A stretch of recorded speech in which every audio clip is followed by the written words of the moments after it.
Welcome to Sleepy Soldier, an immersive World War II audio experience designed to help you relax, reflect, and drift into sleep. Tonight, we step into the first part of a multi-episode journey through D-Day, told from the perspective of those who lived it: infantrymen, naval captains, bomber pilots, tank gunners, combat medics, paratroopers, and more. Each voice has their own story. Each moment shapes the same world. And together they become the echoes of history. And in this series, you are the one living it. As we begin, take a moment. Where are you listening from? What time is it where you are right now? What perspective would you like to hear next? We read every single comment. We love hearing when you're listening, whether you're drifting off to sleep, resting after work, or finding calm during a long day. So breathe in, settle into where you are, and let the quiet waves of history carry you. Now, we step back in time. You wake to a soft, familiar tremor, as if the world itself is breathing beneath you. The bunk sways with a patient rhythm, wood creaking in a low, tired voice, and the engine's murmur vibrates through the thin mattress into your ribs, steady, dependable, like a slow drum somewhere deep below decks. Around you, the dormitory gloom holds its breath. A dim amber bulb drowses above, its light a small, wavering island in a sea of shadowed pipes and dangling straps. The smell is layered and close: damp wool, oiled metal, salt carried on air that sneaks through seams and fatigued caulking. Above the engine's pulse, you pick out the hush of sleeping men. Soft snores, a muffled cough now and then, the scratch of a blanket being shifted, the faint clink of a dog tag against a tin mug. Beyond the steel skin of the ship, the channel moves. You feel it before you hear it, a long roll that lifts and settles, a sailor's cradle. Then the sound reaches you. Water like a slow hand brushing the hull, hissing and pattering, a wash and retreat, wash and retreat. Somewhere far afield, in a direction you can't place, a dull thump is swallowed by distance, too rounded to be close, too certain to be anything but guns. It fades, and the engine resumes its quiet dominion over the air. You breathe in, and the breath tastes faintly of diesel, rope, and the ghost of last night's tea. You are warm almost, where the blanket traps the sleep around your shoulders, and cold where your calves slip into open air. Your boots are lashed together and hung from a nail near your head. You can feel their weight in your thoughts, even if not on your feet. A little pair of anchors waiting for orders. Your rifle rests along the edge of the bunk, wrapped and strapped, its oiled smell reassuring, stern. You listen to the room the way you might listen to a story you already know, noting where the plot rises and falls. The low voices of two men on watch at the hatch, their whispers barely rising above the deck's own breath. The gentle tap of a spoon against enamel as someone steals a mouthful of something warm. The companionable stir and settle of sleeping bodies finding that exact spot where wood and bone agree to be still. You let your eyes adjust. Shapes of men lie stacked like books in shelves, the bunks riveted into the ship's ribs. The narrow ladders like ladders into a dream you have each climbed at odd hours. Faces are soft in the dimness, unarmored by helmets or expressions, mouths slightly open, cheeks slack with ordinary human surrender. Close by, a stranger's hand dangles over the side of the bunk above, fingers stained with oil and earth that no amount of shipboard washing could scrub out. The skin is crisscrossed with small pale lines, healed nicks from a life of handling metal and rope. You notice these things because they are true and small and safe to observe. Your mind catches on them like a coat on a friendly nail. The air has a slow current to it, tied to movement on the deck above. Footsteps pass, careful and soft, boots choosing their weight, a practiced courtesy in crowded metal spaces. You sense rather than hear a hatch open somewhere forward, a brief exhalation of colder air that threads itself through the dormitory and touches your cheek with the scent of open water. Then the hatch seals again with a rubbery kiss, and the room settles back under its blanket of vibration. The transport speaks in 100 small ways. Chains flex and sigh against their hooks. A stowed crate tick-ticks as it adjusts to the sea's persuasion. A coil of rope shifts with a heavy, fibrous hush. Over it all, the engine thrums like a patient animal, never hurried, never shy.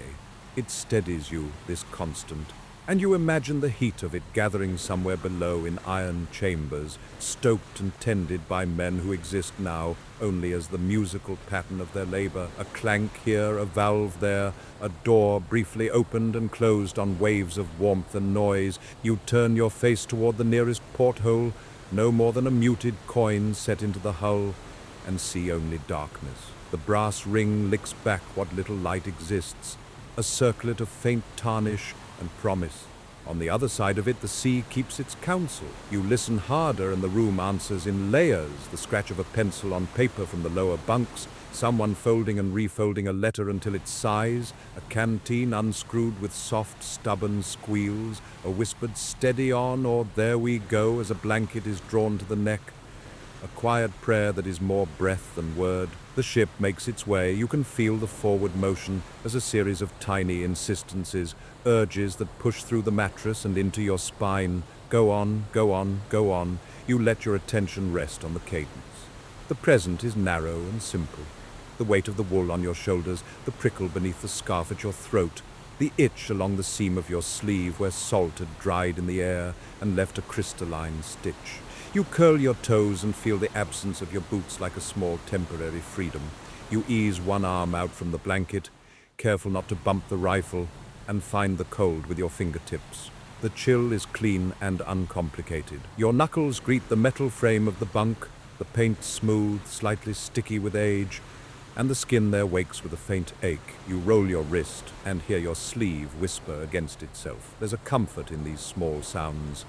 Evidence that your world still answers when you ask it to. Without meaning to, you count your breaths against the engine's beat, matching your lungs to the ship's steady heart. 3 breaths to every 2 pulses, then 4 to 3, then the math dissolves, and it is only sameness and warmth again. A far-off boom wades through the dark, a slow footstep across water. It doesn't worry you. Not yet. It is simply part of the weather of the night, like wind, like the deck's own exhalations. You picture the coast as you've been told it will be, names on a chalkboard, arrows, little cardboard ships slid across a map, and then let the picture fade. What is real is here, a knot in the plank under your shoulder blade, a flake of paint teasing the pad of your thumb, a faint sweetness of tobacco lingering in the wool from whoever slept in this blanket last. Soft footsteps come again, closer this time, then pause at the end of your row. A clipboard rustles, a pencil ticks, the footsteps retreat. You sense more than hear, someone sit on the edge of a bunk across the aisle, fabric shifting, a belt buckle settling with a faint metallic sigh. There is no urgency to it. Time stretches, a ribbon pulled through the hands of the ship, long and workable. You close your eyes and let your thoughts drift without choosing their direction. They return, as they always do, to the rhythm of travel, the way distances are undone, not with drama, but with repetition, each second leaning into the next until the miles have quietly agreed to be behind you. Your jaw unclenches, your shoulders soften. The smell of the sea comes and goes, subtle, a note threaded through diesel and iron, and you find yourself grateful for its coolness. Somewhere, very far, a series of dull concussions bruise the horizon. They arrive in a measured sequence and leave the same way, like a conversation among thunderheads. You note them and let them pass. The ship continues, the world does not hurry, and you are a small breathing point within it. You slide one foot out from under the blanket until your sock meets cold metal. You withdraw it, fold your knee, and let the warmth reclaim you. The movement is enough to tell your body that waking is what comes next. You turn onto your side, careful of the rifle, and prop yourself on an elbow. The bunk frame whispers objections. Your joints answer with soft creaks, like doors opening in a house you grew up in. You feel your heartbeat in your throat for a moment, then it settles, finding the engine again and giving up its urgency to the ship's larger steadiness. Your eyes seek the porthole once more, out of habit or hope. You sit up slowly, the blanket sliding into your lap, and the cabin's dimness thins by a shade. The porthole has softened, dark to charcoal, and at its rim a faint grey leaks in, the earliest suggestion of day-laid ash. You notice how the light touches the brass, how it makes a dull halo, how it is not bright enough to show the sea yet, but enough to promise it. The floor cools your socked feet. The engine hums its reassurance. Above, boots gather in quiet lines. You breathe once, twice, and let your gaze rest on that fragile gray, letting it widen in your mind. You rest for a moment on the narrow edge of your bunk, the blanket pulled loosely around your waist, and let your eyes adjust fully to the muted dawn pressing itself through the small round porthole. The light is pale and tentative, a thin mist of grey that seems to carry with it the chill of open air and distant sea. It barely touches the corners of the room, settling on metal beams and woolen blankets like a breath trying to wake a sleeper without disturbing the others. The air has shifted subtly. The night's density gives way to a cleaner, saltier presence, turning each inhale crisp and faintly bracing. Around you the hold has begun to stir. It's not loud, not yet, but there's a growing awareness among the men, a collective attunement to the brush of day against steel walls. It's as if the calm, sleepy blackness has been nudged aside by something inevitable and slow-moving. You feel it in the tension of the ship's frame, in the slight uptick of voices, in the pause between the engine's vibrations, as if the whole transport is listening too. Your muscles, stiff from sleep, gather warmth as you prepare to move, savoring these final moments when the world still belongs to half dreams. You draw the blanket closer for just one more breath of heat, then let it fall. The air meets your skin with a quiet greeting, cool, familiar, edged with a kind of expectancy. You stretch a hand to the porthole's cold glass, just brushing its perimeter. It feels smooth and rigid, a little damp. Outside, the sky is just beginning to disclose itself, grey upon grey, stacked like thin layers of ash. No sun yet, not really, just the idea of one. The sea beyond is still invisible to you. All you can see are the faintest ripples of light and motion. But its presence is felt, its slow, steady rhythm vibrating through the hull like a memory of the night's vastness. The ship rocks gently, as though nodding in agreement with the slow unfurling of dawn. Somewhere across the dormitory space, a metal canteen is uncapped with a tired scrape. The slosh of water in the dimness brings thoughts of waking, of washing, of ritual and readiness. The man drinking mutters something inaudible, a private comment to himself, then breathes out long and slow, like old steam leaving a kettle. Boots scrape lightly against deck planks overhead. The faint jangle of webbing, the slow waking sighs of bulky gear shifting against bulkhead walls.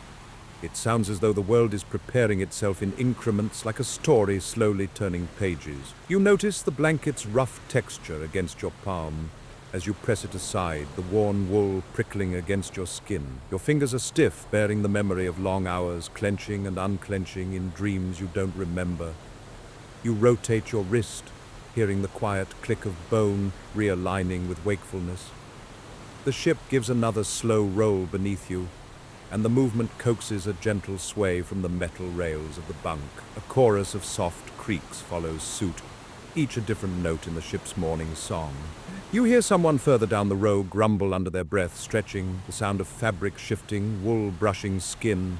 Someone else coughs dryly, once, twice, and then comes the echo of a match being struck. The brief flare of orange shows itself in reflections, not in sight, a tiny circle of brightness somewhere behind the stacked bunks. A faint scent of tobacco begins to blend into the air, warm, woody, and fleeting. It lingers for a heartbeat, then seems to drift toward the ceiling, toward hatches and vents, toward the open sky above. Your stomach reminds you that it hasn't been fed yet, a quiet rumble that sounds much too loud in your own ribs, but no one stirs in response. Hunger is just another passenger on this slow-turning sea. You look around again, noting the shifting bodies in the dimness. Most are still prone, cocooned in their linens, clinging to those last soft seconds of not being awake in the full sense. Some stare up as you do, at the steel ribs overhead, at thoughts they're not yet ready to name. You place both hands on your lap, feeling the grain of the thin blankets weave beneath your fingers. You reach for your boots by instinct. Their weight seems to draw your eyes toward the floor before your body follows. The laces are loosely tied together, knotted halfway down so they won't part in transit. You lift them carefully, the leather creaking in the quiet, then set them on the floor beside your feet. As you lower your feet to meet the cold metal decking, you feel a shudder run from ankle to spine. The chill is sharp but honest. You inhale to accept it, to let it finish waking those last stubborn fibers of sleep. You can still smell the night in the air, the faint, lingering heaviness from too many breaths in too little space, but dawn is beginning to take the room away from the close quiet it held. You blink once, twice, and now see the faint outlines of uniforms laid out, rifles leaning like sleepers themselves against lockers, gear bags piled like rounded shadows waiting to be slung. Above, the ship creaks as if something has been shifted, boots shuffle, maybe a line is being drawn up on deck or a hatch is being hauled open to greet the day. The light remains soft, but it grows with each passing breath, revealing more detail, scuffed leather on boots, bolts in the floor, the dry sheen of a man's unshaven jaw just opposite you. You flex your toes again as the cold metal floor invites you fully into the waking hours. The sea knows no hurry. The rocking, barely noticeable until you pause to feel it, continues with the patience of a story told in long, unbroken sentences. There is no climax in its motion, only the recurring slow rise, the gentle fall, the time-stretching rhythm of distance. You lean forward, fingers brushing the worn floor to catch yourself as the deck sways. The air around your hands feels cool and even, a promise of what awaits above. You sense, more than hear, the horizon out there, unchanged by your presence, untroubled by your concerns. The calm of it steadies something deep within, like an anchor in invisible water. You finally pull the boots toward you, the leather stiff but familiar beneath your palms. You slip your feet inside, feel the weight settle around your ankles, the lining just warm enough from being kept close in the night. You pause before lacing them, lifting yourself from the bunk slowly. The ship leans again, and you adjust. With both feet planted, you rise to stand, stretching your arms above your head with a quiet groan. Your joints answer, your coat settles around your shoulders, shifting slightly as you arch your back and draw in a deeper breath than the bunk would allow. Now standing, you feel the renewed cold of the floor through the soles of your boots. Feel the slight sway of the sea echo in your stance.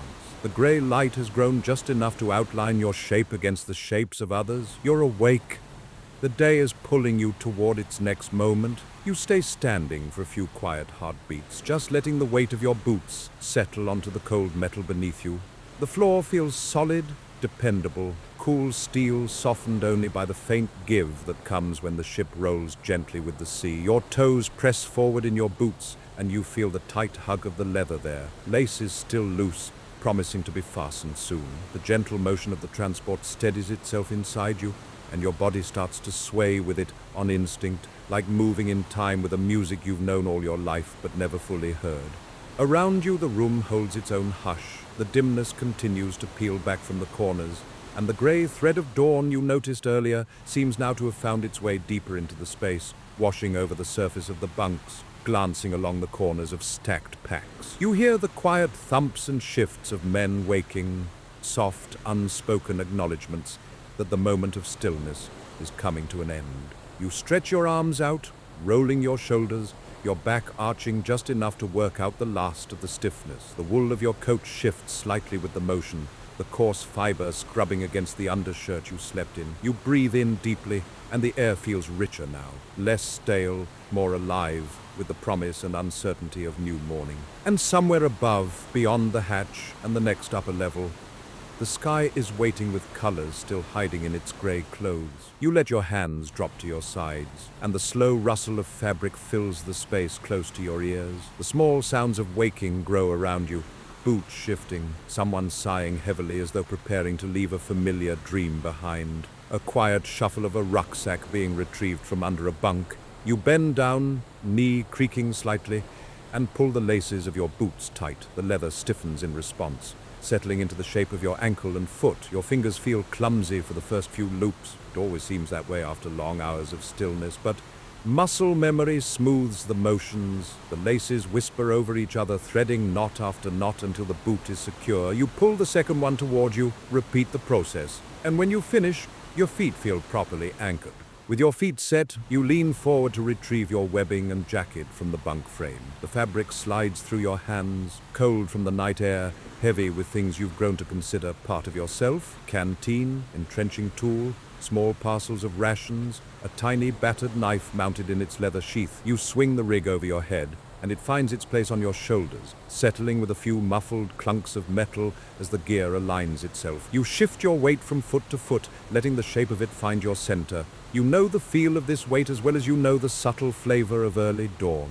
Around you, men do the same. The shuffle of shoulder straps and belts, the blunt small sounds of preparation done without haste. You hear buttons sliding through thread-tight holes, see a man further down the row, roll up the thin blanket that was his bed and stow it into its assigned space. No words pass between you, not yet. There's a shared understanding in these early minutes, a silent covenant to let the morning be its own quiet thing before orders cut through it. You tilt your head slightly, listening for the movements above deck. Footsteps come and go. They seem close, then distant, as though being washed in and out with the ship's pulse. There's a pattern there, one you've learned to interpret. The steady pacing of a watchman near the rails, the more purposeful rhythm of a messenger climbing toward the bridge, the careful alignment of gear against bulkheads. None of it urgent, yet all of it edged with intent. Above the thrum and underneath it there's the sea, always the sea. You feel it first in your soles, then in your knees, the faint, persistent sway. It murmurs in the timbers around you, the language of tide and depth and distance. It's not a companion you chose, but one that chose you when you stepped aboard all those hours ago. In this moment, in this metal belly of a boat filled with slow waking bodies, you find it comforting. You make your way down the narrow aisle that runs between the bunks, stepping over a fallen sock, brushing past a hanging jacket, careful of your rifle slung backward along its strap. The stock taps lightly against your hip as you move, its presence both a reminder and a promise. The air stirs slightly as you pass others, faint drafts created by shifting gear and restless shoulders. "Morning," a voice whispers near your elbow, though it's more breath than word, barely formed, already gone. You nod in answer, knowing the gesture is enough. More bodies rise now, turning toward the same quiet purpose, to prepare, to stand, to face whatever the horizon intends. A ladder rises at the rear corner of the hold, iron rungs bolted to a steel plate, glimmering with cold moisture under the thin light. You step toward it, pausing just long enough to close your coat and fix the collar against your neck. The air is cooler near the hatch, fresh air sneaking in between the seams, carrying with it the clean, briny scent of early water. You place a hand on the nearest rung. It's cold and unyielding beneath your palm, the metal slick with condensation.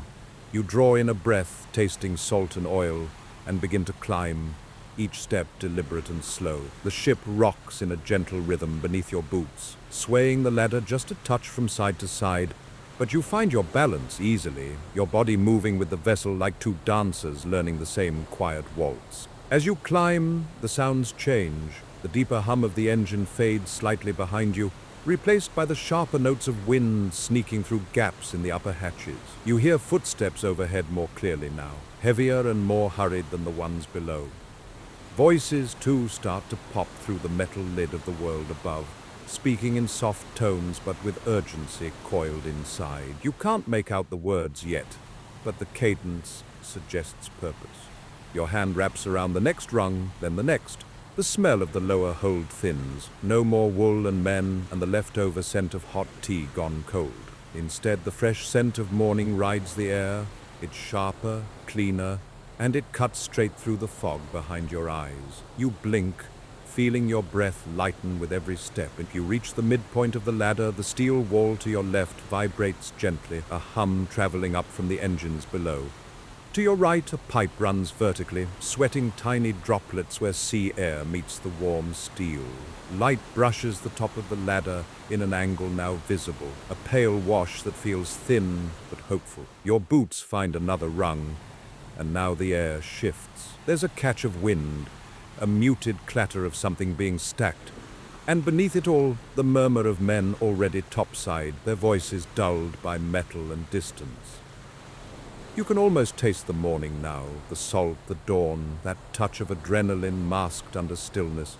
You pause one final moment on the ladder, fingertips tight around the cool metal. The voices above get clearer but remain hushed. You can almost hear the ocean more distinctly now, the hush of open water riding the breath of the morning wind. Your boots press against the narrow rungs of the ladder, each step carrying you a little closer to the waking world above. The chilled metal beneath your palms and fingers vibrates with the heartbeat of the ship, a steady and low pulse, always present, like the body of some slumbering iron beast, carrying all of you across the cold expanse of the channel. The faint glow of dawn spilling down the shaft grows brighter with every step, brushing across your skin like a slow unfurling promise. You hear the ship breathe around you, canvas shifting in the wind overhead, boots pacing steadily across the deck, voices muffled by steel plates and salt-thick air. The ladder narrows where the ship's inner walls curve into the passage beyond. The air grows fresher, cooler. You can taste the sea before you see it. The briny bite is sharp, waking your senses in a way no command ever could. You draw a breath, deep and quiet. The voices above become clearer now, filtered through an atmosphere still almost reverent in its calm. You can't quite make out what they're saying, but there's a cadence of preparation in their tone, a sound that carries just enough gravity to remind you that there's more beyond the boundaries of this ship, something vast and uncertain. One more step, and the space opens a little. Light spills in at the angle where the hatch sits, and you lift your eyes toward it as you climb. You place your boot onto the cold steel frame just beneath the hatch, and for a heartbeat you linger, listening. The wind above whispers and pulls lightly at the edges of the canvas cover draped near the bulkhead. You see it flutter through the metal lip of the ladder's opening, a brief shiver that rattles like a quiet sigh before the wind grows still again. Voices linked together beyond, a soft collection of murmurs and half-whispered words, announcements and caution. One voice crests just above the rest, issuing muted guidance in the steady, controlled tone of someone who has given orders 1,000 times over. You ascend the last few rungs, one hand gripping tighter against the metal. Your other hand grazes the solid weight of your gear, making sure it's still fastened, still square against your shoulder. Even as your pulse ticks upward in anticipation, there's a stillness inside, a quiet focus, born not of calm but of familiarity with this pattern, this route toward the open air. The hatch lifts just above your head, and now you are within reach. You steady your breath, silent and slow. A cold gust brushes against your cheek, startling your skin awake, carrying salt and something older, deeper, the scent of the English Channel at dawn. You push the small hatch open, just enough to let your head through, and the world beyond greets you all at once. You lift yourself up, the ladder now just a support behind you. The deck stretches outward, a curved expanse beneath low clouds beginning to shift in color. Gray upon gray, but not a lifeless gray, the kind that holds all shades and depths, like stone and steel combined with sky. The air tastes clean, unfiltered, cold enough to sting your lungs if you breathe too sharply. You rise fully now, stepping out from the narrow staircase and onto the deck. The boards beneath your boots feel like solid ground, yet move subtly with the tides. You stand for a moment, the wind brushing against your cheeks, threading through the edges of your coat like cold fingers. You pull the collar up around your throat and allow your hands to find the railing beside you. The metal slick with condensation. It's like touching the skin of some vast machine, alive in its own solemn way. As your gaze lifts, the shape of the sea reveals itself. Endless gray water, rippling subtly in the muted dawn light, meeting the horizon with no fanfare, only patience. The surface stretches outward for what feels like forever, and dotted upon it are the silhouettes of other ships, dozens, perhaps hundreds, spread out at varying distances. Some closer, their hulls rising dark and complete against the murky morning. Some so far they seem to hover, ghost-like, where the ocean and sky bleed into one another. The ships roll gently, just as yours does, their movements synchronized like a fleet bowing its head to the quiet weight of the mission ahead. Cargo vessels, destroyers, landing craft, some small, some heavy with gear and men, all turning their prows toward the unseen coast beyond the horizon. They are quiet for now, save for the drone of engines and the rare, low call of a commanding voice. You stand there, feeling the wind rake back through your hair, carrying salt and the promise of something yet unshaped. Your eyes wander over ropes laid in tidy coils, over the ridged pattern of metal grates bolted into deck beams, over the shadow of a tarp covering something solid in the near corner. Workers move with deliberate care. Someone secures a line against the portside rail. Another adjusts the setting on a mounted gun, wiping condensation from its barrel. Men gather in clusters, some still quietly fastening straps, others staring toward the water, their expressions unreadable beneath their helmets and bundled collars. You join them with your eyes, your thoughts, knowing you look much the same, just another man in a sea of uncertainty. The wind kicks up, sending another ripple through the canvas. You hear the faint sound of waves colliding with the hull, gentle, insistent, as if reminding every man aboard that the sea has borne witness to this journey before. The weight of history wraps itself around you, not crushing, but present, steady like the low hum of engines still gathering their strength beneath the deck. You take a long, slow breath, letting it fill your chest, then let it out in an unhurried exhale. The wind lifts the breath away, making it part of something larger, something shifting on the deck and across the sea. You wrap your fingers tighter around the railing, steadied by the cool grip of metal, and let your gaze sweep the water once more. The sun still hasn't broken the horizon, but the grey is softening, brightening in places. A fine mist of morning light hovers over the tide, blurring the edges of the ships ahead, some close, some merely suggestions beyond, and now this part comes to a close. You, standing on the deck, stepping into the growing light and feeling crowned by a sky of quiet grey. The sea stretches around you in all directions, dotted with the steadfast shapes of other ships, silent shadows gliding over a patient expanse. The deck beneath your boots has a strange way of awakening your senses all at once. The metal is firm and smooth, yet every shifting wave beneath it reminds you that it floats atop something vast and unknowable. The sea is everywhere the eye can reach, a muted rolling tapestry of cold silver and grey blue, softly changing with the early morning's light. Above it, the sky hangs in a similar quiet mood, the clouds pale and spread wide like thin woolen blankets stretched across a horizon not yet ready to show its morning flame. The wind meets you full on, brisk and insistent, tasting of brine and carrying an ancient chill as it flicks at loose straps and presses trembling fabric against your chest. The air smells raw and open here, stripped of the crowded, recycled breath of the hold. It's clean but edged with a promise, one that catches somewhere between excitement and dread. The low hum of engines unspools over the surface of the water, binding the ships around you into a single, low, rhythmic drone. You stand in the breeze, breathing slowly, letting the sea's immensity settle itself into your bones. You take a step forward, careful to find your balance in the gentle sway of the deck. Ahead and to the right, the railings gleam faintly, lined with silent forms wearing helmets and heavy coats, each staring outward toward the water, the horizon, or nothing visible at all. The shifting color of the clouded dawn glints off their metal canisters and gear buckles, giving their silhouettes the faintest halo of light. Every few moments, someone leans forward to adjust their pack strap, or to run a thumb over the face of a compass clipped to webbing.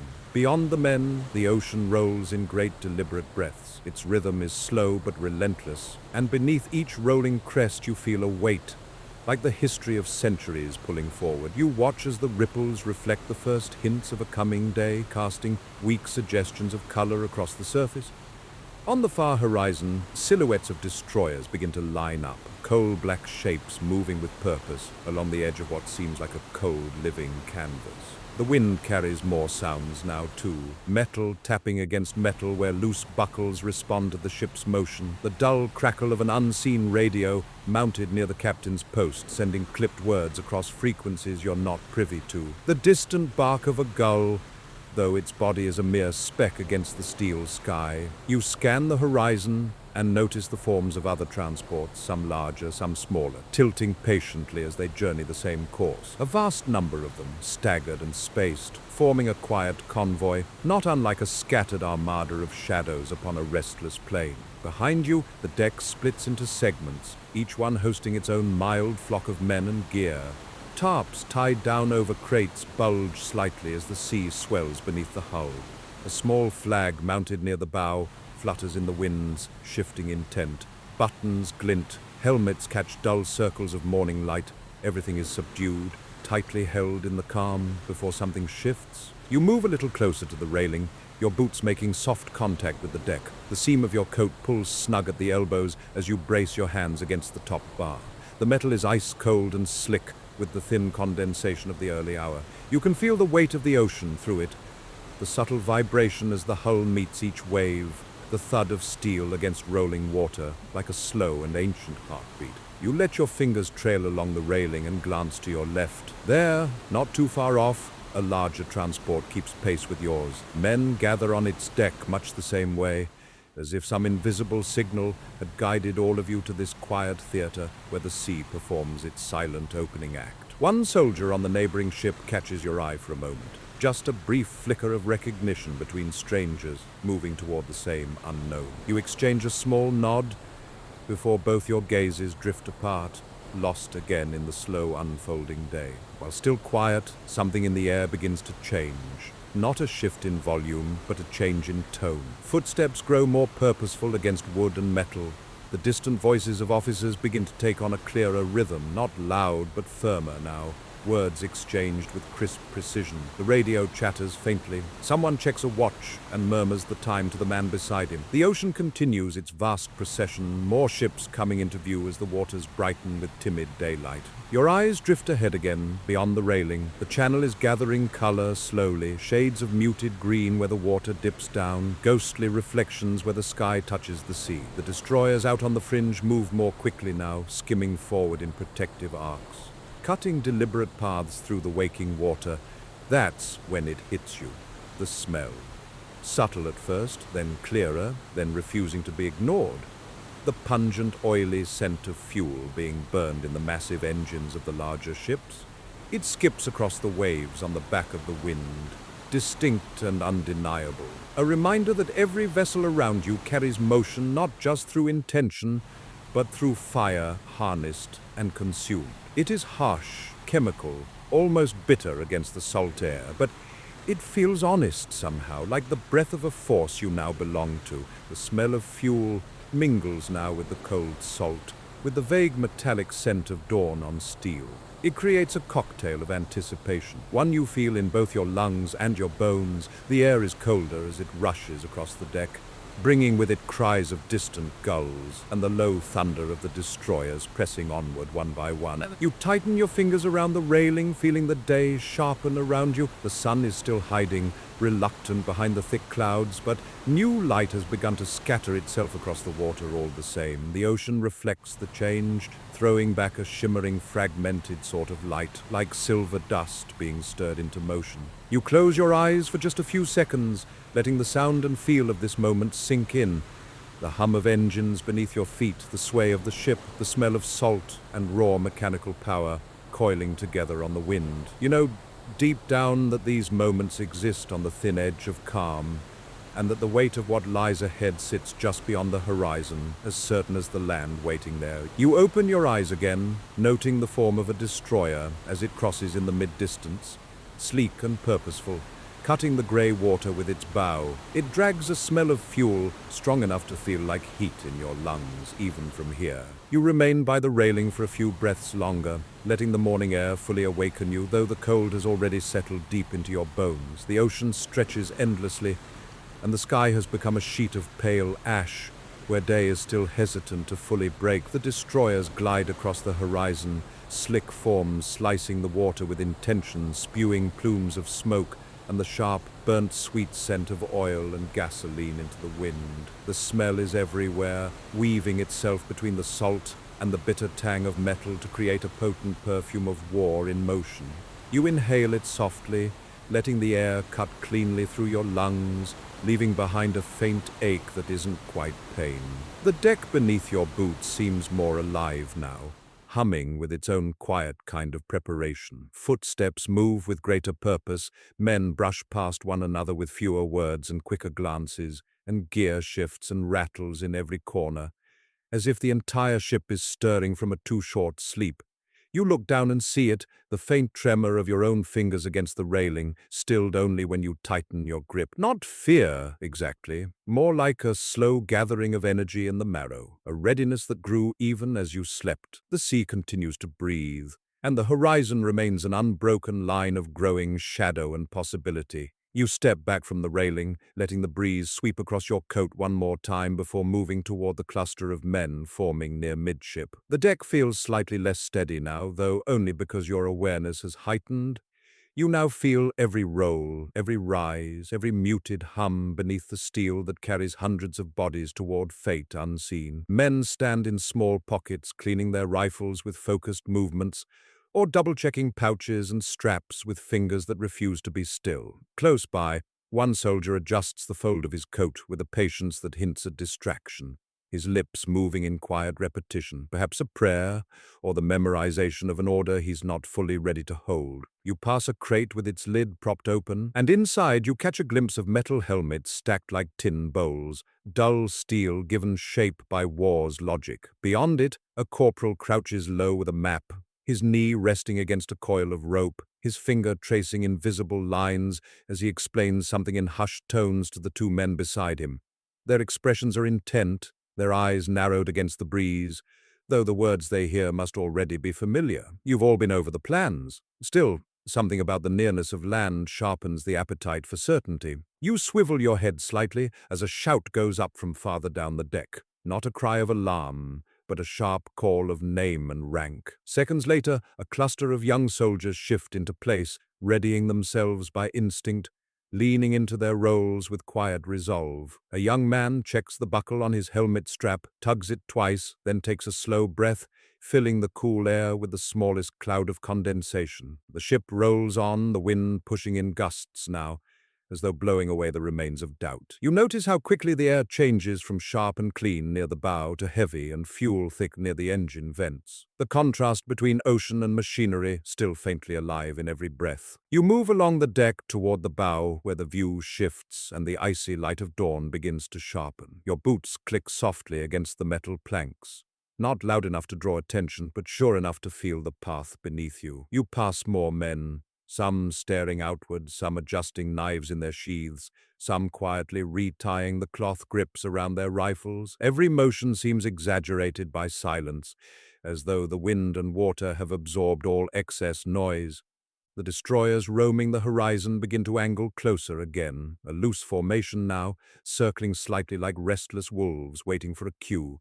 Their engines send a low hum across the sea, vibrating in the air just enough to feel it along your ribs. You glance at one that passes at a distance, its wake spreading outward in the wide grey morning. The smell of fuel grows stronger as it does, steeped so heavily into the air you can practically feel it against your tongue. You see hands go to pockets, hands adjusting rucks, hands brushing the shoulder of a comrade with an unspoken message. No one is untouched by what's coming. Everyone seems to feel it, even if the sky hasn't yet broken open to tell them how today will unfold. Closer to the bridge, you spot an officer standing near a mounted gun. His face is sharpened by the thin early light, his eyes fixed on the horizon, as if willing it to become something he can control. His hands rest firmly on the railing, knuckles pale beneath brown leather gloves. He doesn't speak, he barely blinks, but he is fully there, a weathered statue staring into time itself. It's then, as you turn toward the stern again to meet the others, that you begin to hear the whispers start to gather, taking shape among the squad leaders. You take a place beside the rest of your unit, forming a quiet crescent around a few scattered crates. An officer in combat gear steps into your circle. His voice is low as he speaks, but clear, practiced. Another kneels by his side, unrolling a small canvas map, the edges worn and permanently creased from constant folding. Fingers trace strategic lines, the faint noises of paper brushing coat fabric carried on the wind. Some of the faces are ones you've known since training, others new additions since the ship left port. Not that it matters now. What binds you all is not the past, but the weight of command being dressed in final words. You hear phrases cut through the murmur: touchdown point, container nets, check and recheck radios, minimize exposure during initial push, wait for signal, stay with your squad, no deviations. One soldier clears his throat, then immediately lowers his head, suddenly aware of the noise of the moment. You hear a nervous exhale from somewhere behind you. Your rifle feels heavier by the second, almost ready. Nearly there. The air now crackles, not with sounds, but with intention. The tension is no longer a quiet thing. It has turned into an unseen presence standing among all of you, like a thin, charged current moving beneath the deck plates. The wind hushes, as though sensing the shift. The ocean rolls on, obedient to itself, and right there, surrounded by other men with stiff collars and searching eyes, you feel the weight of what's about to begin settle into your skin. The air has grown still, heavy, charged, and almost unnervingly quiet, despite the steady drone of engines and the roll of the sea beneath the hull. The voices of the officers fade into the background after a few minutes, blending into the palpable tension moving like a quiet tide through the bodies on deck. The briefing, though short and soft-spoken, speaks volumes louder in the way everyone shifts afterward. A few men silently straighten their shoulders, others recheck their gear or tap fingers nervously against pack straps.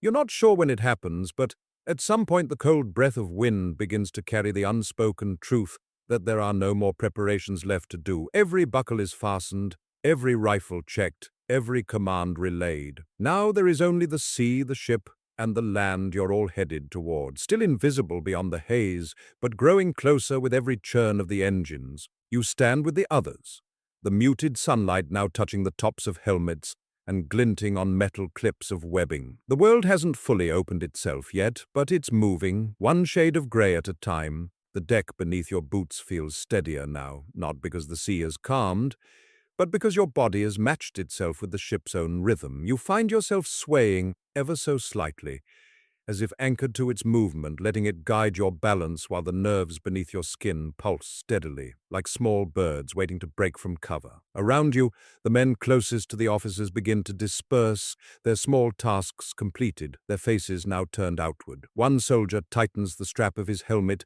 with teeth clenched steady. Another adjusts the rifle at his back, checking once, then twice that the safety's engaged. Someone else rubs a hand over his jaw, wiping away the memory of exhaustion that still clings there from the short, restless night. Nearby, you see a man staring at his boots, not because he's worried about the laces, but because the deck beneath them no longer offers distraction. The sea stretches ahead, silent in its magnitude. The metal of the railing glimmers faintly, and all of it blends into a singular awareness of waiting. You turn, almost by instinct, and begin to move toward the starboard rail. The deck slopes gently in that direction, the boards beneath your heels firm and clean, each footfall swallowed by the soft patter of boots around you. The breeze snags at the edges of your coat, pulling lightly at the seams, as though it wants to carry you forward, away from the stillness of men and into the wide open water.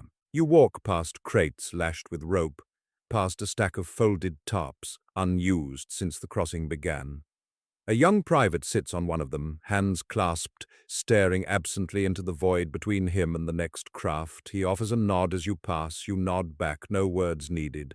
The sea greets you before you reach the rail, not with any dramatic reveal, but with the constant presence of its voice, low, rhythmic, unending, like breath, like time.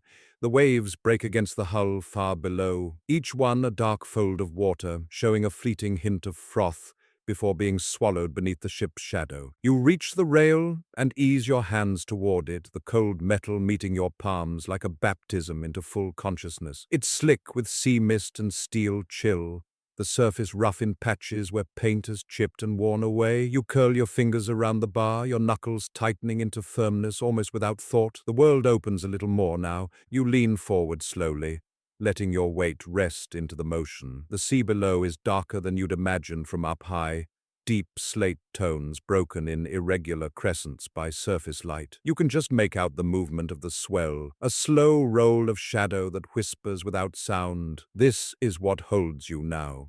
Standing there, you feel the echo of the ship's vibrations in your fingertips. The engine's heartbeat pulses through steel and bone alike. You understand, in small doses, how something this large moves across something so unfathomably deep. And you're struck for a moment by the thought that this vessel, too, is alive in its own way. An unlikely machine that holds everything you are right now, past, present, fear, resolve. Beside you, a sergeant steps forward, glancing once over his shoulder as if counting heads discreetly. Then he too grips the rail and stares out into where morning is trying hard to become day. "Looks calm enough," he mutters, almost to himself. His voice is like gravel, but gentle. You're not sure if he's talking about the sea or the land ahead. You take another breath, The air, sharpened by salt and oil, fills your lungs cleanly and leaves a faint sting around your throat. It's the smell of eras, of voyages and battles before yours, and of every quiet hour slept below deck in anticipation of what's next. You don't cough. You just hold the breath for a second, then release it, slow and steady. Your eyes trace the line where the sky meets water. Clouds shift and thin, their layers slowly unraveling to let suggestion of sunlight seep through. You squint, half expecting a stretch of coastline to emerge, but it's still too far, still tucked behind the cold dimness of morning. For now, it's just horizon and imagination. More footsteps gather behind you, quiet but present. You can sense the squad forming loosely near the rail, some peering down into the waves, others staring outward, watching the destroyers carve graceful paths through water as black smoke trails in their wake.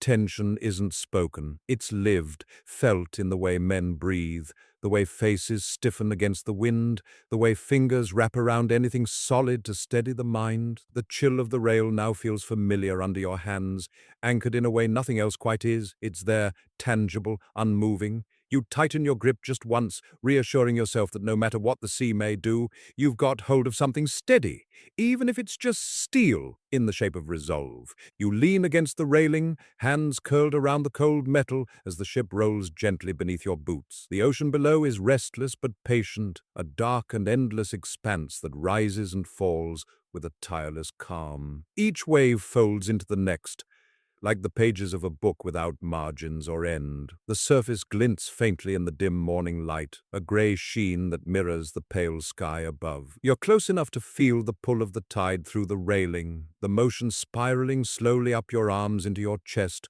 reminding you that all of this, the water, the steel, the journey, still has breath. The wind carries a faint wisp of salt against your face, drying the corners of your lips, brushing your hair beneath the rim of your helmet. It lifts and falls in rhythm with the waves, tugging gently at loose straps and folded pockets. Around you, the deck begins to stir as more soldiers emerge from below, drawn by the quiet gravity of the horizon. Even their footsteps seem softened by the thickening air, the moment holding itself just before something new breaks over it. And out there, still half lost in haze and distance, something darker than the sky begins to emerge. You straighten up just enough to see over the railing, eyes narrowing through the morning mist. Next to you, a private murmurs a quiet curse under his breath. Not fear exactly, but awe. He tightens the chin strap on his helmet, pulls his coat collar up against the wind, and stares straight ahead.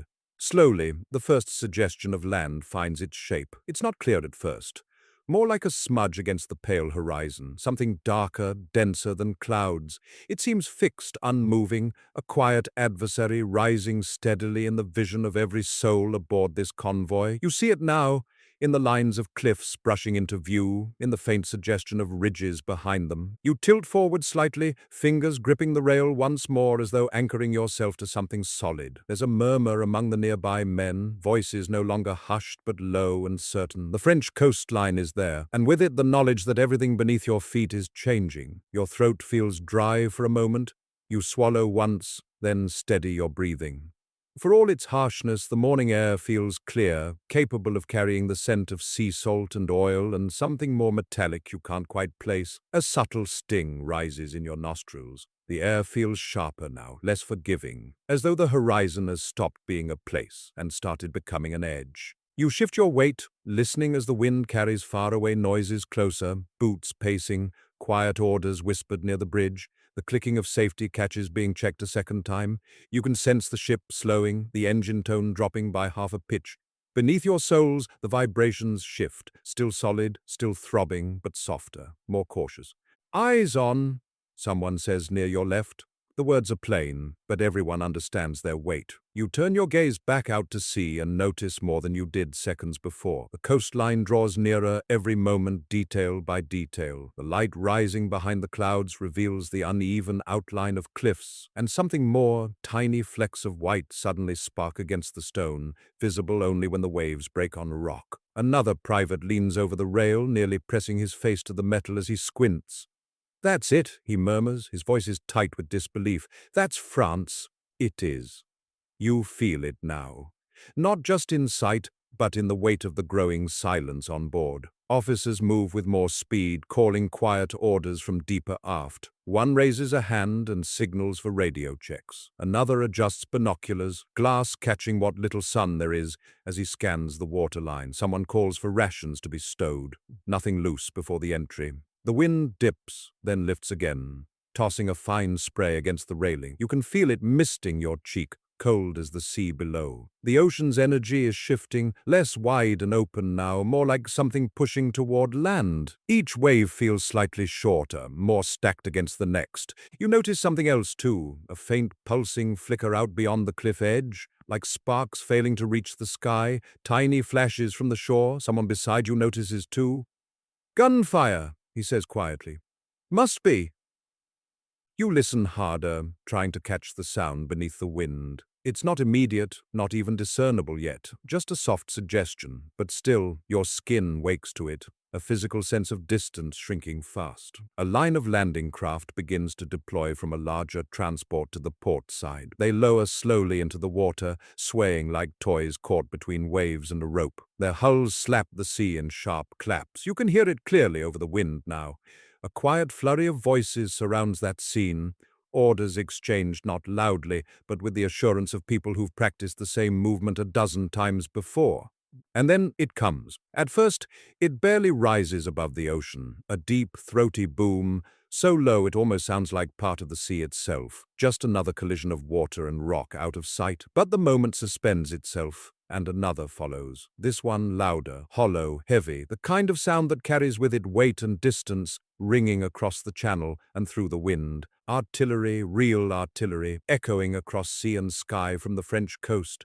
Even muffled as it is, even blurred by miles of salty air, there's no mistaking it. Those booms belong to something fierce, something distant but not distant for long. You grip the rail tighter, your palms sticking to the cold curve of steel. The wave beneath you rolls, and for a moment everything feels suspended. Ship, sea, your breath, then it moves on, as everything must. Officers begin to speak more quickly now, their perspectives sharpened by the distant drum fire.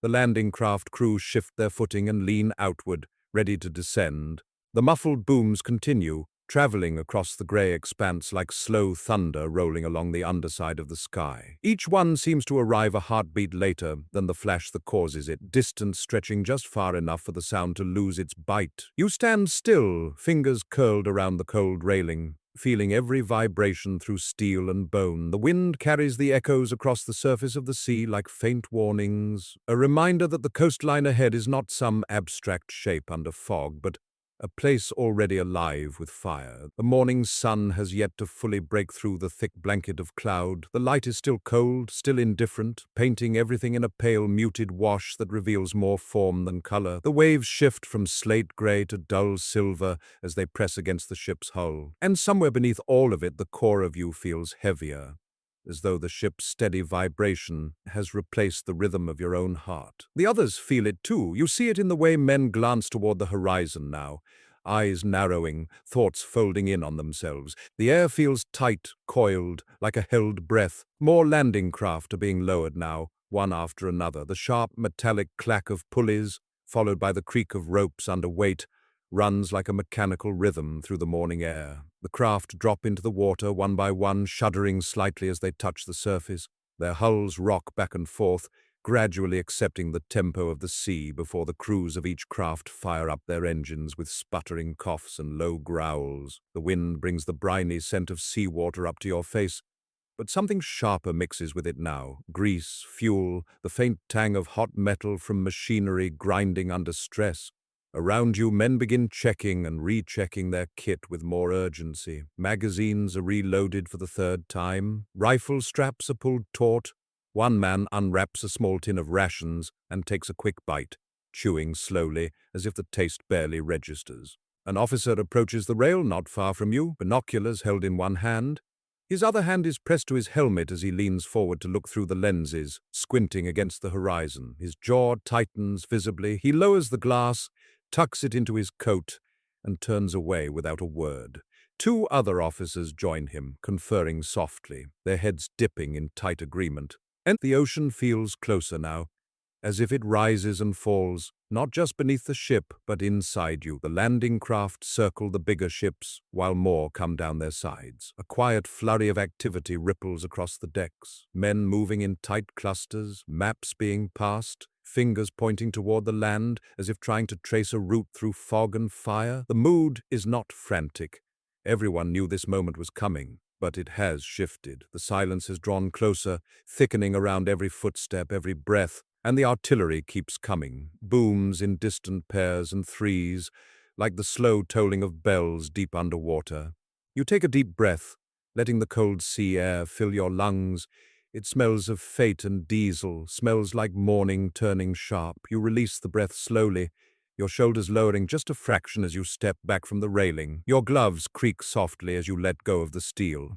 Turning, you notice faces, some hardened into expressions of deep concentration, others blank as empty fields, trying to cover whatever churning lies beneath. You notice hands gripping rifles, not as tools, but as anchors. One soldier in front of you closes his eyes for a moment, his lips move in a silent rhythm, perhaps a prayer. He opens them again and nods once, before returning to his place in the line forming now nearer the main ladder. You move with the others, quietly positioning yourself according to instruction, shoulder to shoulder with men whose names you know, and others whose faces you remember only vaguely. The formality of the formation matters less now. Everything is about readiness, a shared awareness that no one wants to be caught unprepared in the chaos that's inevitable. Your own hands make one final check of your gear, belt snug, spare ammunition secured, water canteen screwed tight, rifle strap secure. The ocean's breaths, rolling, sighing, seem to slow for a moment. And then, like a switch flicked by some unseen hand, a new sound rises. It's not as distant as the booms, not as muffled. It's sharper, crisper, and it cuts through the wind with a hiss before ending in another low rumble, like a clap of thunder that's forgotten its own voice. You freeze, instinct pulling your gaze back toward the horizon. This time, the flash is brighter. You see it reflected first against the clouded sky, the sudden spear of light thrust upward before dissolving into the blanket of gray.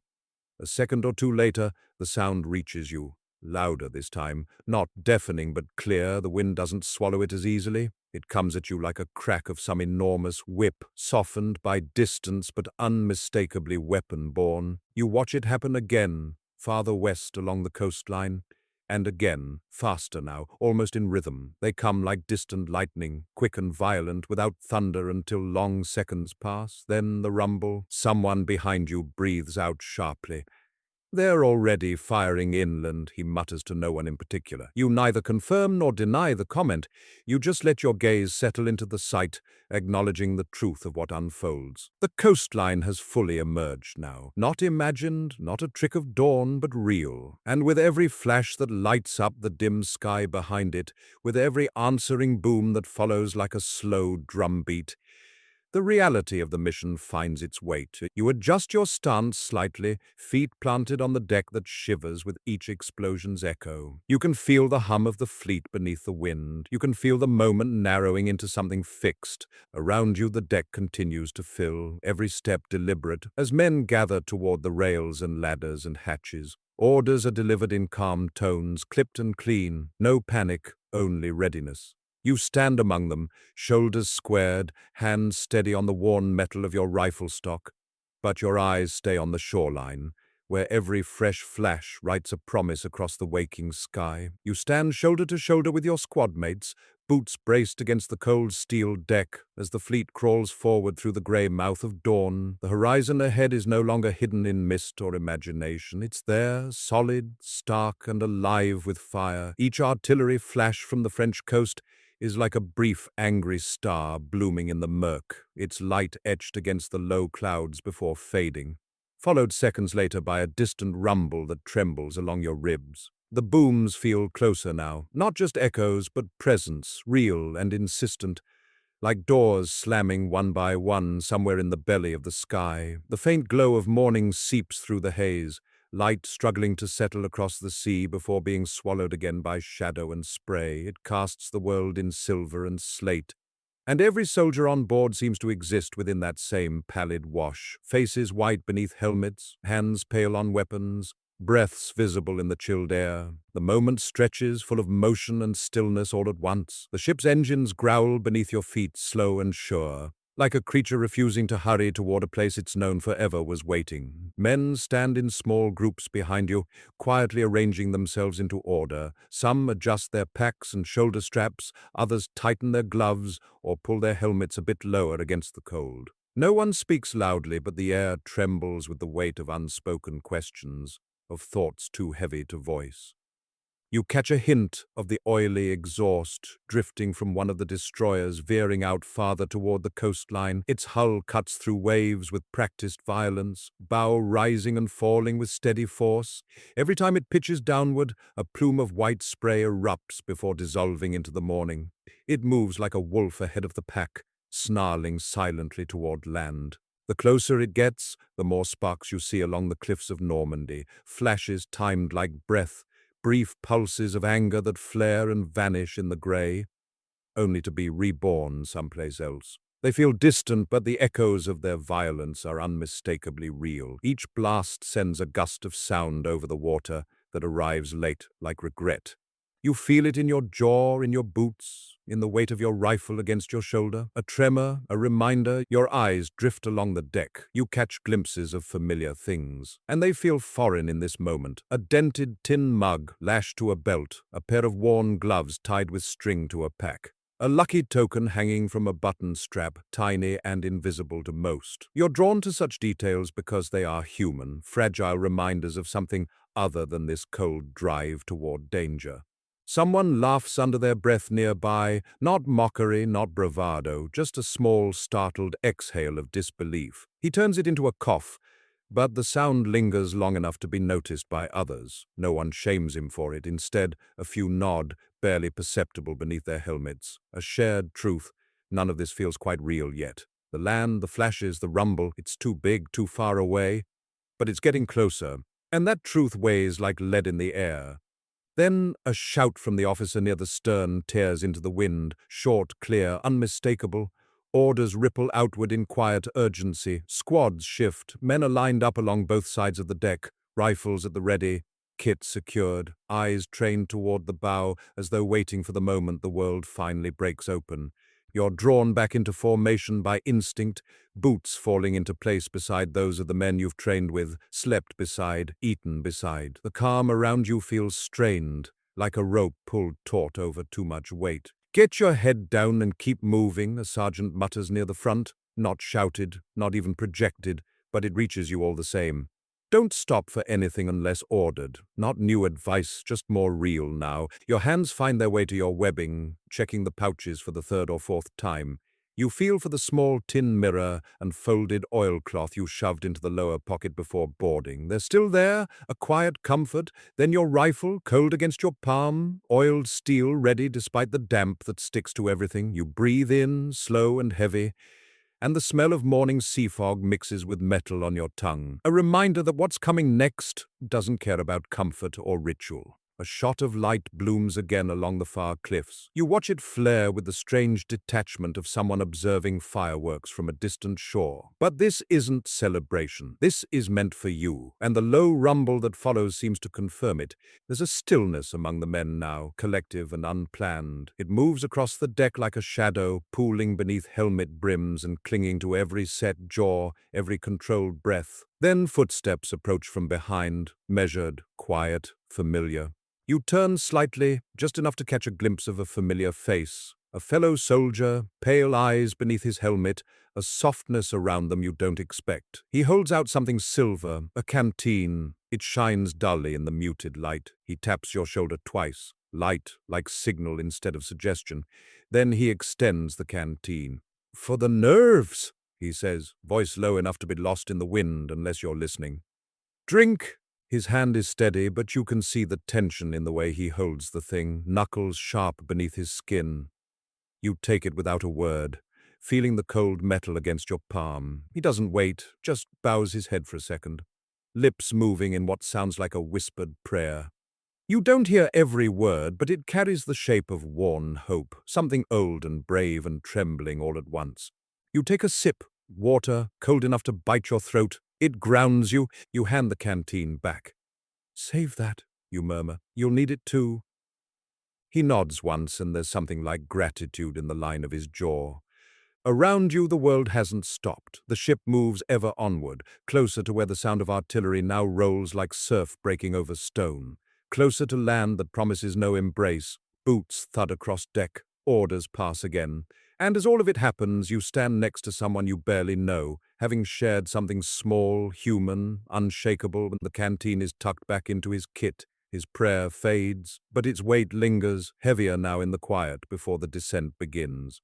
The canteen sits cool and heavy as you hand it back, the lingering chill of the water at the back of your throat, like the faint echo of a dream you're still half inside of. You close your hand into a fist, feeling the texture of the wool gloves against your palm, grounding yourself again in the present. This deck, this moment, this fragile quiet, before everything breaks open. The air settles for a breath, a thin hush lifts across the deck, as if everyone on board inhaled at the same time and forgot momentarily how to exhale.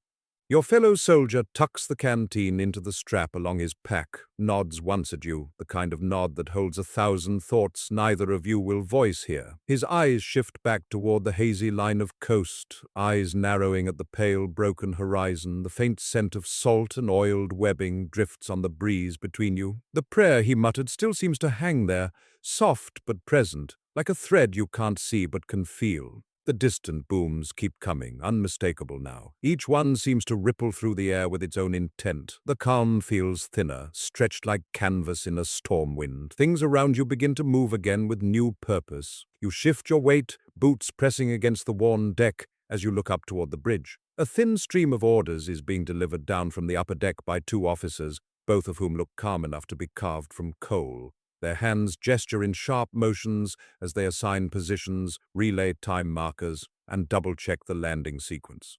Radio operators clutch their headphones more tightly now, heads bowed as if listening for the distant pulse of fate itself. Further down, between stacked crates and the portside rail, a team of ship hands work to secure what's left of the deck. Loose ropes tied off, tarps stretched and weighted down, gear not already claimed by infantry stored or locked where it will do no harm. A deck gun has been adjusted toward its cradle, barrel angled slightly toward starboard, its dark metal glinting flatter than the sea beneath it. The landing craft bob beside the ship now, ready but restless. Their grey shapes float like hollow ribs just waiting to be filled with bodies and courage. Their engines purr idly, burping up low clouds of exhaust into the cold air. Your gaze sweeps the deck again. A soldier checks the clasp on his ammo pouch twice. Another pats his chest pocket and feels the outline of a small photograph within. You notice him brush a gloved thumb across the fabric, like smoothing the cheek of someone 100 miles away. They all have their rituals. You have yours. Yours is to look once more at the sea, not to draw comfort, but to remember that this too is part of why you're here. This endless, patient, steel-gray expanse has carried you this far. It's carried hope and fear and grain and steel. It has always been something larger than the bodies it moves. A final check, a glance along the rifle's barrel, a reminder to breathe, and you feel movement at your back, subtle at first, then a shift like a wave, suddenly spilling toward shore. Men begin to regroup, not milling now, but aligning in rows, moving toward their assigned muster points. It's no longer a gathering, but a sequence, a pattern that's been rehearsed, memorized, and is now unfolding without words. Boots stepping into place, packs readjusted, helmets tightened, eyes trained ahead, shoulders squared. "Squad Alpha forward!" comes a call, a calm but commanding voice echoing along the deck's steel ribs. You don't need to look to know the men with you are already turning that way. You follow, weaving through the last of the gear until you reach the midpoint of the deck, where the ramps are secured and the first lines of men are forming. Your feet move almost on their own. The deck beneath feels different now, still vibrating from the engines, yet steadier beneath the weight of so many minds obsessed with forward. You join the others as the small collection of gear is redistributed. An extra roll of bandages to the medic, a flare pistol passed from officer to sergeant, tins of rations moved from crates to packs. An officer stands in front of the first row, coat crisp, chin high, voice controlled. His words don't carry fear or hesitation. They simply state what must happen next. Gear secured. Check straps, stay with formation, eyes forward. That last part, eyes forward, hangs heavier than the rest, not just because it's instruction, but because it's truth. Beside you, the man who handed you the canteen earlier adjusts his rifle sling, watching the officer with a quiet, tense concentration. The prayer he whispered feels like it's sealing itself into his profile, like a crease on his brow that wasn't there just hours ago. You shift your stance slightly, tasting the air, the last cold breaths that exist before you leave the safety of deck, before you step into the landing craft that bounce with the sea's growing impatience. You feel it all, your heart beating steady beneath wool and canvas, the whispered lull of the ocean turning shallow as the ship nears coast, the quiet hum that seems to linger in your skull after each distant artillery boom. A world that once stretched outward in uncertain darkness now funnels you toward one end, one moment. The order comes in short waves now. Final checks, helmet straps secure, stay low when boarding, keep your heads down. Your squad begins to move again, this time toward the middle of the deck, where the hatches open and the ropes are being unfastened for your descent. The ship pitches a bit harder, nudged by some invisible current, and you feel your weight shift onto the outer edge of your boots. You move with your squad, shoulder to shoulder, toward the center of the deck, where the first of the landing craft waits. The transition is silent, focused. You know what comes next, and every step feels heavier than the last. You move with your squad toward the center of the deck, feet in a quiet march, each step absorbed by the steel beneath you. It's not chaos, it's not shouting, it's motion bound by intention, the kind that speaks louder than orders ever could. Your breath falls in time with the others, a rhythm you barely notice until the cold air catches at the back of your throat, reminding you that this may be the last moment you breathe freely before the grind of engines, sea, and war begins its relentless push toward shore. The wind, still sharp with a morning bite, plays over your coat and helmet straps, flicking strands of hair against your temple. The world seems shrunken now, a narrow path of focus beneath a lowering sky. Everything beyond this deck has become background. The flashes on the horizon, the grey tongue of shore growing clearer, the ocean heaving beneath the hull. Here, in this center space marked by chalk outlines and gear crates, a different kind of gravity has taken hold. You grip the strap of your rifle not out of fear, but to anchor yourself to something solid. The deck vibrates beneath your boots, a living pulse of machinery and anticipation running in smooth, unhurried waves. The time you've known has shrunk down to minutes now. Just ahead of you, the landing craft dangle on their davits like iron cradles, swaying slightly in the wind, waiting to be lowered into the sea. They're painted in drab colors, the kind that hide time and corrosion well but cannot disguise purpose. You watch as an officer near the rope winch leans close to a boatswain, his mouth nearly against the man's ear to make sure the words are heard, though even then they remain soft, swallowed up by wind and mechanical drone. The sea below swirls and froths, its surface no longer smooth but broken by the movement of the fleet. The landing craft will drop into that movement soon, and from there it won't be this ship that decides your fate, but the grey water and the unseen shore beyond it. You scan the line of men beside you.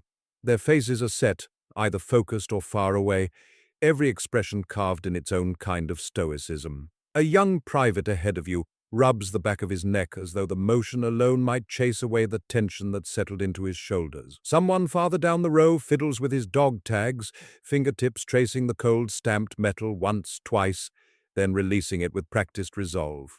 "Check your stow," a squad leader mutters from somewhere close. The voice is tired but steady. You adjust your pack straps again, pulling the coarse canvas tight against the curve of your spine. The weight feels heavier than yesterday, but less than the burden of thought. It balances you in this narrowing world. Below, the ocean rises in small, uneasy swells, each one brushing up against the hull like an invitation or warning. The distance between ship and shore has shrunk. You can make out details now, a jagged escarpment, the faintest trace of buildings tucked behind it, smoke rising where the artillery has left its fresh marks. Then the first call echoes low across the deck, heard not in volume, but in tone. "Ready to lower!" A murmur of motion ripples through the waiting squads. Men shift forward in line, boots beginning to align at the top of the rope ladder or beside the side rail where the ramp will drop. The canvas flaps of the landing craft snap in gusts of wind, anticipating what's coming. The crew at the winches move with practiced ease, their gloved hands gripping the levers and cables, ready for the command that will start the descent. Your breath grows tighter, not panicked, simply aware, keenly aware, of every second that ticks here on steel before you're riding waves in the open air, and the true noise begins. "Move up," the sergeant orders quietly, beckoning to the nearest squad. You walk forward in small, assured steps, boots thudding softly. A soldier beside you stares at the lip of the deck for a heartbeat before he moves too. You catch a glimpse of a small talisman looped at his belt, some worn carving in wood or stone. You don't know its meaning, but you know its purpose. The landing craft begins to rise slightly in its cradle as the davit gears engage. A low, throaty hum vibrates through the steel arms, holding it aloft. The workers call to one another, not yelling, just clear voices cutting across the thinning distance. Everything is attention, everything is aligned. You grip your rifle by the receiver, fingers steady, body leaning in anticipation of motion. Behind you there's a slight stir. Someone crosses themselves. Someone else whispers a line to the sea, a promise or request swallowed by the air. In the far distance, another explosion blooms along the coast, a flash of orange tugging at the grey sky. The boom that follows seems almost unnecessary. You've heard its brothers so many times now, you scarcely need the sound to understand what comes next. You let your eyes settle on the landing craft below. The sea, for all its churn, waits. The order comes with a sharpness that slices through the low hum of movement. "Lower away," the davits groan. The winch spins, the ropes tighten, then slacken, and the landing craft drops an inch before finding its balance. A second later, the entire structure begins to descend in a controlled, metallic glide. You hear it now, the hard, hollow ring of metal against metal, echoing faintly across the deck. It vibrates through the rail, through the air, through the very rhythm of breath and bone. The craft continues downward, swaying gently as it goes, the water below churning with white froth and shadowed surge. The metallic clang reverberates through the hull with a slow, sonorous certainty, as though the ship is marking the passage from one kind of time into another. The sound lingers in the cold morning air, caught in the echo of steel against steel before being swallowed by the steady chorus of winches, cables, and ocean. Your breath pauses, held for just one heartbeat longer than usual, as you bring your gaze down to the landing craft that now hangs just feet from the churning grey sea. The wind pushes across the deck in a long, low sweep, tugging at loose straps, rustling damp canvas, and threading a chill through the spaces between each man standing ready. Even the ocean seems to take a deeper breath, its rolling rhythm shifting as if gathering strength for what comes next. Below, the waves slap and buffet the underside of the lowering crafts, like a vast hand shaping the air under their descent. You feel the tension of rope through the deck's vibration. You hear the soft woodenness of a nearby crate shifting underfoot. You know now that there is no more waiting in the full comfort of the ship. There is only the edge of transition. You shift closer to the bow rail, leaning just enough to peer over. The landing craft sits there, suspended, swaying slightly as the ship rolls, and the winch guides its final few feet down. The water reaches up in white foam and muted green, each swell seeming to yearn for the moment the craft touches down. Around you, soldiers tighten into formation, feet planted, eyes glancing in practiced motions, a helmet strap pulled snug, a buckle thumbed tight, the scrape of leather gloves against gear.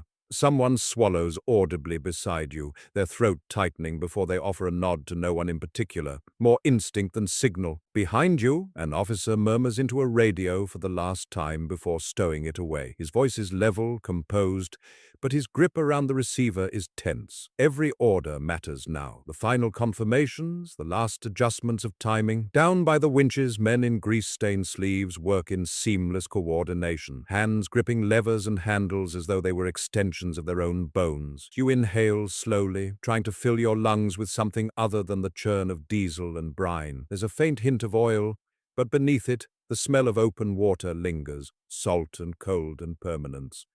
It reminds you of 1,000 gulls along a forgotten pier, countless tides drawing lines of foam along sand. And then, without ceremony, the landing craft meets the surface of the sea. The hollow slap of wood and metal against water resonates sharply upward. The craft steadies, then bobs, the small waves around it reforming as they accept this new weight. One of the crew leans over, shouting something to another below, words torn apart by wind and distance. You can't make out what's said, but you hear the tone, brisk, direct, ready. The officer at the bow steps back from the line of squad leaders and raises one hand in a slow, deliberate motion, signaling the next phase. A hush ripples down the line, not a change in sound, but a shift in energy. Every soldier on deck seems to lean forward, even if only by degrees, as though pulled by the same unseen force. Boarding order begins in 30 seconds, a calm voice calls out, carrying just enough authority to remind every man that this is happening.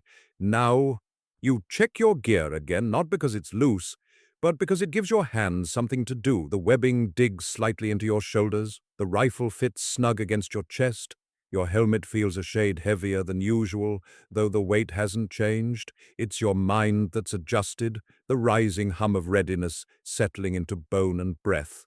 The squad to your left moves in precise silence, pairing off and aligning into their ordered wedge. You see grim faces, young faces, expressions carved from resolve. A few blink rapidly, adjusting to the thinning morning air. Others stare, unblinking, toward the murmuring sea, their thoughts sealed away from what their eyes show. The officer lowers his hand, and you watch as the first row steps toward the railing, toward the ladder that will guide them down into the waiting craft below. Every movement feels both slow and sharpened, like a knife sliding from a sheath, one foot over the lip, a step down, a gloved hand on rope, a boot finding the ladder rung, and then gone, replaced by another who follows in turn. You feel it then, a hand on your shoulder, not jolting or impatient, just present, a reminder and a reassurance. It doesn't move or squeeze, just settles, then releases, guiding you a fraction toward the place you'll soon occupy. You tilt your head slightly, meeting the eyes of the man beside you. He gives a small, steady nod, not encouragement, not farewell. Just the kind of acknowledgement that only comes when both of you understand you're living inside a moment history will only ever simplify. You nod back. The wind brushes through both your helmets, rippling the canvas lining your rifles like a ghostly whisper. Then you hear it, a muffled call from one of the crew in the landing craft below. Crew in position. Next wave on standby. You don't move yet, but your body leans. Your toes press just slightly harder into the deck. Your rifle strap creaks. The ship beneath you feels alive with breathing steel. The final lull of engines preparing to go idle as men take to the smaller vessels now bobbing against its side. In the near distance, more flashes bloom along the shoreline, bright teeth flaring against a haze of smoke and mist. The officer looks up sharply, surveys the deck one last time, and raises a hand to signal your row. You step forward with the others, pulse ticking a little faster now, gear gripped tight, coat flapping against your legs, boots approaching the narrow edge of steel that soon will no longer hold you. You stand at the very edge of the transport's deck, one boot nudging the metal lip where the world gives way to open air and waiting sea. Your gear is tight against your body, straps digging into shoulders, belt snug around your waist, rifle held close in your grip, barrel angled down like a promise.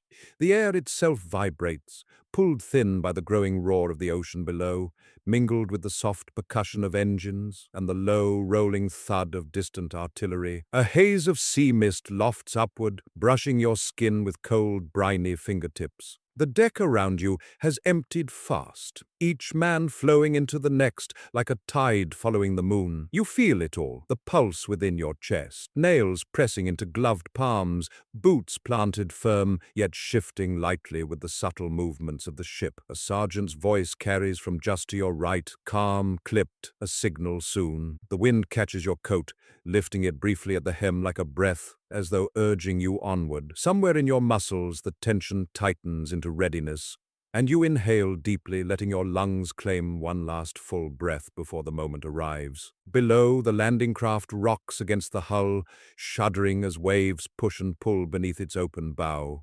A few soldiers already sit inside, heads low, clutching their gear in the tight rectangles of bench rows. Their helmets are slick with spray, their faces turned toward the sky or the floor, each hiding a storm of thought beneath a disciplined silence. The sea feels closer, louder. You hear the slap and churn of waves against the craft's hardened sides. An impatient knocking, the dull thunder of artillery from shore now shakes at the fringes of your hearing, no longer a rumor, but an insistent truth. The sky above is still a pale, muted grey, but something fierce is growing in the edges of its light, like dawn has been cut open by fire. Then the call comes, "Move! Next row, let's go!" You swing forward, boots leaving their quiet place, and begin to step down the short ramp that connects the deck to the waiting descent. The metal shifts slightly beneath you. The wind sharpens. An officer's hand moves out, steadying each shoulder as men flow past. You follow two ahead of you, your squad mate with the wooden talisman at his hip, and the one who shared water and prayer. Their forms move like parts of a machine, sure and direct, but in step with a humanity that refuses to be lost in the uniformity of war. Your boots meet the first rungs of the metal ladder, one hand on the railing, one clutching your rifle strap. The descent begins. The ladder is steep, the sea wind harsher here. Each rung is slick beneath your boot sole. Your pack shifts with gravity, nudging your balance. You feel the weight of your helmet pull slightly backward, pulling you toward the open air. Below you, the deck of the landing craft rises and falls with the waves, bobbing in awkward anticipation. One foot finds the bottom rung, the next steps firmly into the wooden slat of the craft's deck. You brace, then shift to the side, moving quickly to make room for the next man. The smell of fuel strikes you again, strong and dense, mixed with the sting of salt. The sea mist clings to your coat, and even now when you wipe your brow with your sleeve, the droplets feel like sweat already gathering beneath your helmet. The squad begins to load in, one row, then another. Men settle into their places, boots clattering faintly against metal cleats. There's no conversation now, save for brief, terse orders issued between breaths. The driver stands by the controls, smoking pipe clenched grimly between teeth. The officer at the bow raises a fist, checking that all heads are accounted for. In the near distance, the horizon breaks open. Flash, rumble, flash. The artillery strikes are faster now, closer together, their returns ricocheting across the surface of the water. Your heartbeat marks time with them. "Ready on the ramp," the officer calls. A sharp clang echoes as the latch is set. You tighten your grip around the rifle, fingers working out tension. Your shoulder presses briefly against the pack of the man beside you, and he leans back an inch, not to shift away, but to steady both of you. The ramshackle world inside the landing craft seals around you like a capsule. Men, steel, wood, and water. Then the whistle, the signal. The engine growls to full life beneath your feet. The landing craft shifts, waves splashing hard against the bow, sending tremors through your boots. The ramp begins to lift. You hold your breath, then release it in a single, measured exhale. You hear more boats entering the water around you. 1, 2, 3, each with their own burst of sound and motion. The roar of the ocean grows heavier in your ears, rising with every inch that pulls you farther from the transport ship's familiar steel belly. "On me!" the sergeant shouts over the noise, and the boat lurches forward, slow at first, then steadily cutting its path toward the unseen sands ahead. You jog down the ramp, metal vibrating beneath your boots, every sense filled with the rush of cold air and the deepening roar of the ocean. Ahead, the landing craft waits, bobbing violently in the rising waves, its steel ribs open like the jaw of something ancient and hungry. The wind pushes into your coat with sudden force, stealing your breath and turning every step into a small, effortful push toward an inevitable drop. Behind you, the deck of the troop transport seems somehow distant already, like a memory receding into fog. You feel your breath deepen, come faster, throat tightening with the mix of exertion and cold. Beneath everything else, the rhythmic thrum of your heartbeat presses in, syncing with the booming artillery and the crashing of waves. You don't need to look back, you don't dare. Ahead, as the deck slopes downward and the horizon widens, the world dissolves into noise and motion. The water is no longer a flat blanket of grey, it's alive, broken into hundreds of heaving folds of white and black, foam and depth trading places with every second. The landing craft bucks in the swell, the hull slapping the surface with violent certainty as if refusing to surrender. You move down the ramp with the others, boots striking, gear shifting against your body, the air thick with adrenaline and sea spray. The steel ramp ends, and the landing craft rises up toward you. Green-grey metal, wet from salt, scuffed from use, noise trembling through its frame from the idling engine. You can see the men inside, heads bowed beneath helmets, eyes staring out in taut disbelief toward a horizon none of you are entirely ready to face. A thick rope holds the craft steady to the side of the ship, and two deckhands brace themselves while others from your squad descend. Each soldier drops down one by one, landing firm on the rocking wooden deck below, boots soaking almost instantly as seawater sloshes in shallow pools beneath their feet. The air in the craft is different, closer, louder, breath laced with fear and fuel. "Come on, move!" A shout from the sergeant barely punches through the din. You grip the ramp rail, feeling the sea spray sting the back of your hand through your glove. Your pack shifts awkwardly as you lower your center of gravity, instinct meeting training, moving your weight forward as you come off the transport and into the belly of the waiting vessel. The boat beneath you surges upward with a wave, and your boot meets the slick wooden floor with more force than intended. You steady yourself with a knee against the side rail, shoulders colliding lightly with another man already crouched in place. The spray hits your face, salty, bitter, cold, and the wind screams around you now, reaching down into the wooden cavern of the craft and pulling scraps of breath and order into its wake. You feel it tug at your coat at the edge of your rifle strap, as though the very air wants to wrench loose whatever certainty you thought you carried. You shuffle sideways quickly, making room for the next man, wedging yourself into a narrow gap between knees and gear, your body pressed close enough to the man beside you to feel his tension in the way he grips his weapon. The deck shudders beneath you, once, twice. As more boots meet wood, more bodies find their place. A metallic rattle sounds as someone checks the safety on their rifle. Another soldier closes his eyes briefly, lips moving soundlessly in prayer or maybe in memory. Your legs fold in against the row's edge as you settle in. You can feel the pulse of the sea in the soles of your boots, in the wooden grain beneath you. You watch the transport's ramp slide past your line of sight, disappearing into the mist of spray and morning. The ship looms above only for a second more.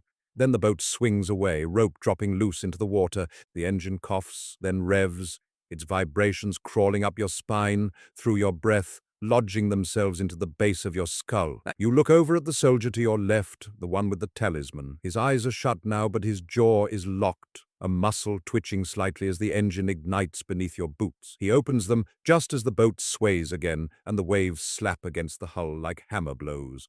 The water grows louder. The gunfire from the coast begins to find a distinct pattern, sharp, punctuated bursts, like someone snapping the horizon in pieces and throwing them into the sky. Your shoulders hunch down together with the others, instinctively bracing as though the wind might shove you back on deck. The world has become crowded. Steel on your right, a man's trembling elbow on your left, the flat rise and fall of helmets ahead, the sea clawing upward beyond the craft's bow. You hold the rifle now with both hands. You are no longer just waiting. You are inside the motion, inside the storm. The last man jumps aboard, the deckhand pushes back hard, and the landing craft tears itself free from the side of the transport with a final metallic shriek that cuts through the storm. The boat lurches, then steadies, and the engine snarls angrily against the waves. "All in!" the officer yells, voice nearly lost to wind and sea. And then the throttle is pushed. The landing craft surges forward.